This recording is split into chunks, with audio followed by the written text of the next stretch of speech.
একটা মেয়ে ছিল যে সারা জীবন কষ্ট পেয়ে বড় হয়েছে। ছোট থেকে ওর মা বাবা ছিল না,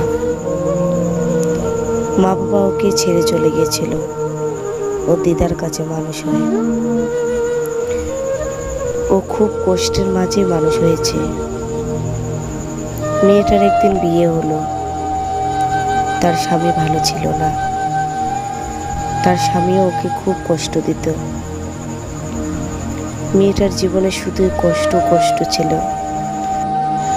মেয়েটা কষ্ট সহ্য করে করে ওর বুকের ভিতরটা ঘা হয়ে গেছিল।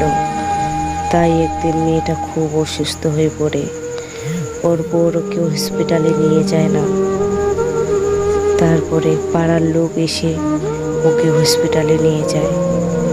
তারপরে ওখানে ওর বর যায়, মা বাবা যায়। তারপরে মেয়েটার কিছু রোগ ধরা পড়ে। মেয়েটার ছিল ক্যান্সার। মেয়েটা শুনে খুব খুশি হলো।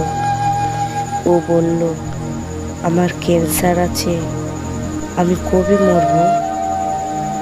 তারপরে ওর মা ওকে তাকিয়ে থাকলো, কিন্তু বুঝতে পারলো না ওই কথাটা ওর মেয়ে কেন বলল।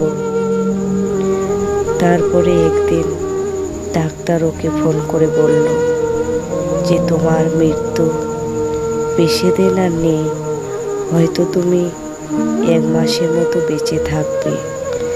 মেয়েটা খুব খুশি।